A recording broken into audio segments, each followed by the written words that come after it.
Ouais, les points positifs pour notre choix du granulé, c'est déjà la qualité environnementale, l'image environnementale du granulé, qui est positive dans l'esprit de tout le monde.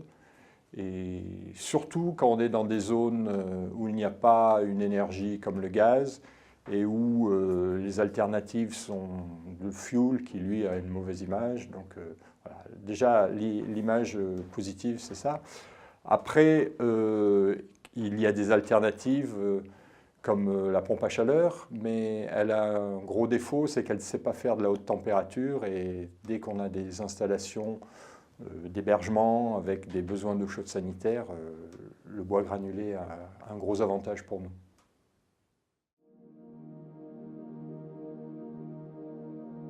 Dans les points de vigilance sur lesquels on est très attentif, il y a la facilité de stockage, la facilité de remplissage, la possibilité à un véhicule de s'approcher du silo, parce que c'est quand même quelque chose qui revient régulièrement.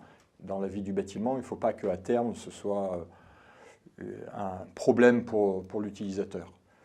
L'autre sujet auquel on est très attentif quand on préconise du bois granulé, c'est d'être certain que l'utilisateur a bien conscience qu'il y a quand même une petite intervention de maintenance régulière, comme le descendrage, et donc être certain qu'il y ait une petite disponibilité pour ça, qui ne pense pas que tout est complètement automatique et absent de son bâtiment, quoi.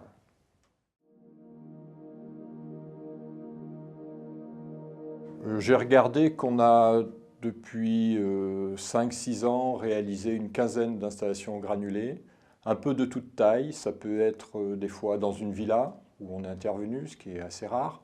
Et puis, en ce moment, on est en train de faire une installation granulée qui sera plutôt de l'ordre de 800 kW pour alimenter 300 logements. Donc, il y a un panel très large des utilisations du bois granulé. En général, quand on les fait de très grosses dimensions, c'est plutôt dans des sites où le granulé a un gros avantage de livraison par rapport à la plaquette, en montagne.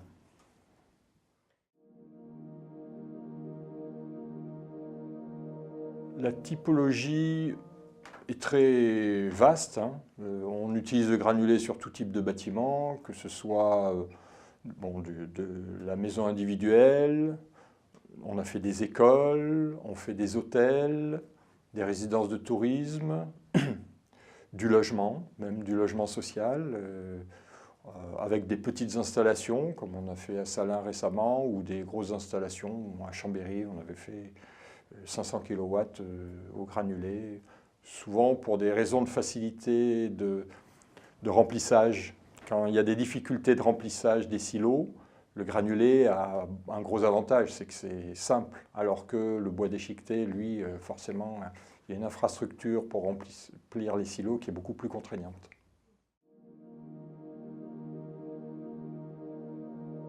Le granulé, pour nous, c'est une des solutions. Dans notre profession, on doit avoir un panel de solutions adaptées aux clients. On n'a pas des objectifs de faire plus telle énergie ou telle énergie.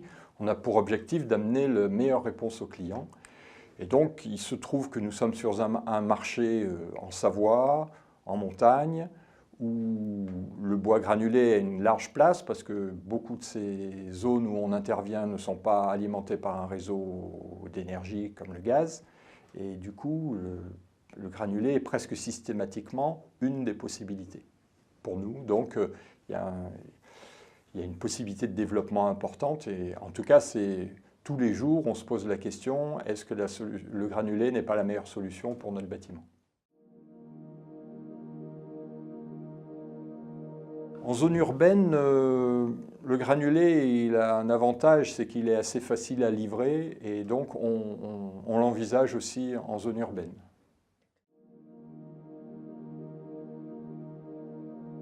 Les énergies renouvelables, on voit qu'on en met, ou du moins on en prescrit pour plusieurs raisons assez différentes.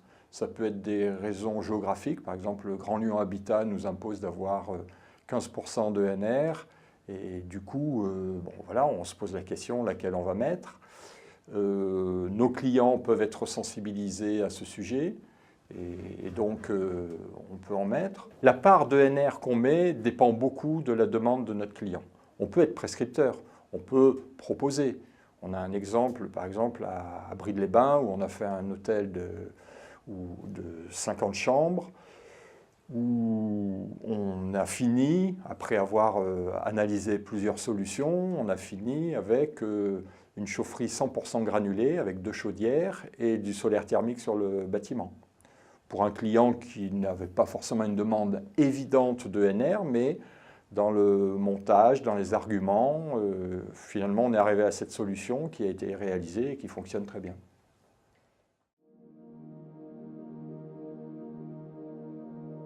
Eh bien, écoutez, justement, je pensais à celle-ci. Je pensais qu'une installation comme ça, où on est 100% bois, parce que moi je pense que le granulé, c'est vraiment un combustible qui est facile de manipulation, facile de combustion. Je veux dire, les automatisations sont assez faciles et nécessitent finalement peu d'intervention.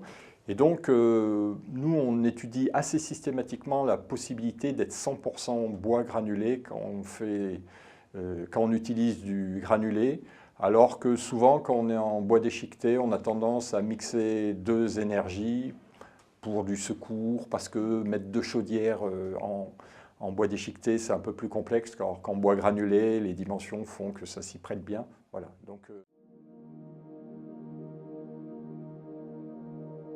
les clients sont sensibles au fait d'une énergie environnementale et ils ont quand même une réflexion à moyen terme. Est-ce que m'engager aujourd'hui dans une énergie fossile, c'est pas me mettre hors jeu? Et donc, ils ont tous cette sensibilité à se dire qu'ils ont fait un choix qui est l'énergie de demain.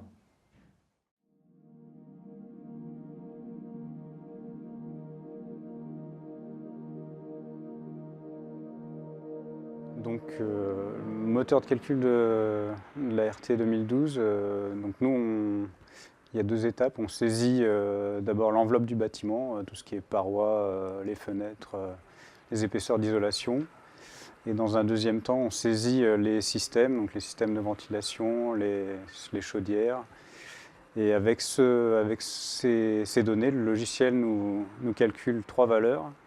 Une valeur BBIO qui est caractéristique de l'enveloppe, une valeur CEP qui est la valeur de consommation conventionnelle et une valeur TIC qui est la température intérieure conventionnelle. Et l'arrêté de la RT fixe des valeurs seuil à ne pas dépasser pour le bâtiment.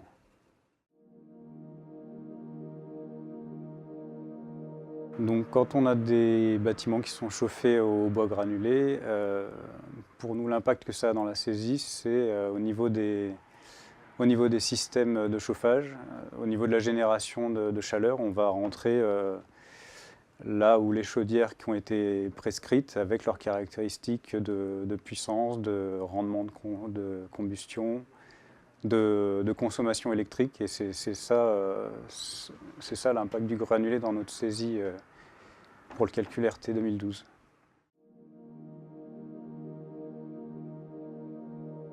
L'aspect positif des résultats du calcul quand on a du granulé, on le voit surtout sur l'étiquette avec le classement pour l'impact sur l'effet de serre.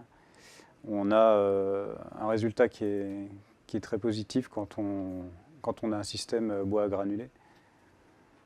C'est surtout sur cet aspect qu'on voit la différence avec les autres systèmes.